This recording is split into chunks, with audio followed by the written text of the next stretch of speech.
अजीब है, आज तक किसी ने कहीं भी इन सब के खिलाफ न लिखा न बोला। बोलने वाले तो थे। ऐसा कैसे हो सकता है कि इन सब चीजों की खबर ऊपर तक कभी पहुंची ही नहीं? पहुंचे भी हो मैडम, और शायद कोई सुनने वाला ही नहीं है। माहौल ही कुछ ऐसा है कि इन सारे केसेस के बारे में जो कोई भी बात करता है उसे वामोपंथी, देशद्रोही या तो फिर अर्बन नक्सल घोषित कर दिया जाता है। और फिर ये गांव वाले भी तो उन्हें अछूत मानते हैं। इन सब के साथ कुछ भी अच्छा हो या बुरा हो, गांव वालों को इन सब से कोई भी मतलब नहीं है। You know, कमाल, I don't really care about all this. ये महज कहानियां नहीं है मेरे लिए, होते हैं। जिस दिन जर्नलिज्म ऑफ किया था, उसे ठान ली थी कि कभी भी फेवरिंग सिलेक्टिव जर्नलिज्म नहीं करूंगी, चाहे सामने कोई भी आ जाए, कुछ भी बोले। मैडम, आपने पत्रकारिता की पढ़ाई लंदन से की है। वहां पर आपको जो कुछ भी सिखाया गया है आपको यहाँ पर काम नहीं आएगा। ये दोनों ही बहुत अलग दुनिया है। जन्नत और दोज़ख का फर्क है इनमें। और ये लोग बहुत ही पावरफुल लोग हैं। कमाल, मैं लंदन में पढ़कर आई हूँ, ये इंडिया से जर्नलिज्म के बेसिक्स चेंज हो जाता है क्या? हम दुनिया की सबसे बड़ी डेमोक्रेसी में रहते हैं। बुराई के खिलाफ आवाज हम नहीं उठाएंगे तो फिर कौन उठाएगा?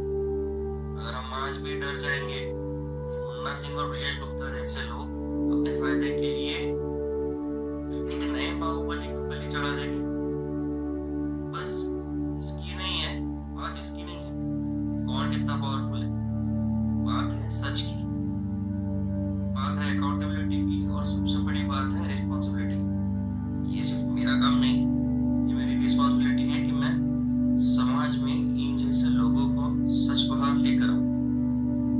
कमाल, मैं एक जर्नलिस्ट हूँ और तुम भी। सिर्फ सबूत मिलने तक की देरी है कमाल, फिर मैं सुनाऊंगी सब। ये एमएलए मुन्ना सिंह भी इसी लालिया से ही है ना?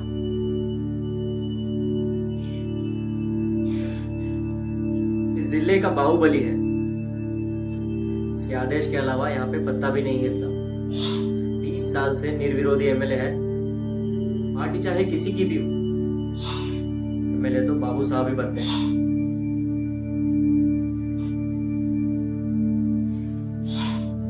इसने कभी एमपी की टिकट नहीं मांगी क्या? प्रमोशन तो कभी ब्रिजेश गुप्ता ने भी नहीं मांगा।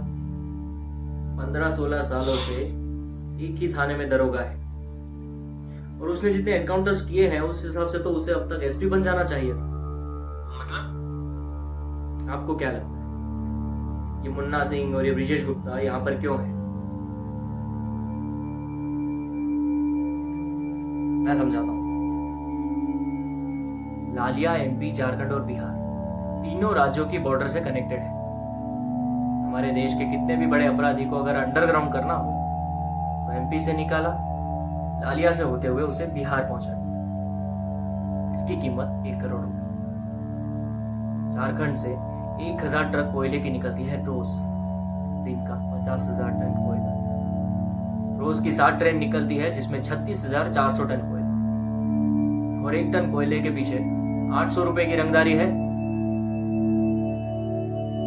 ये थाने पर बैठा हुआ ब्रिजेश गुप्ता लगभग 5 करोड़ की वसूली करता है रोज, 300 दिन, पूरा साल।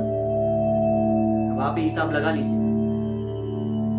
ये सारे एनकाउंटर्स सिर्फ अपनी छवि अच्छी करने के लिए है, और ये गोदी मीडिया पूरे दिन उनके एनकाउंटर्स की वाहवाही करते रहता है, और हमारी जनता को लगता है कि हम सुरक्षित हाथों में हैं।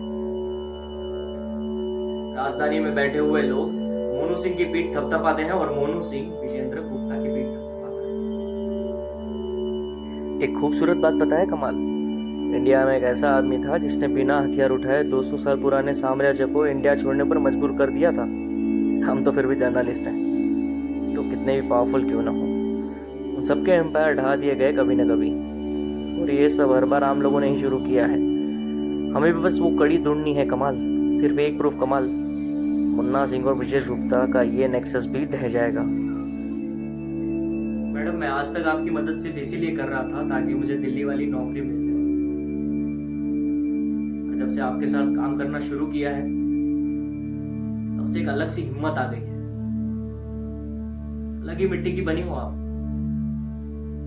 जब बोलती हो तो उम्मीद आती है। सबूत ढूंढते हैं। मैं अब निकलता हूँ।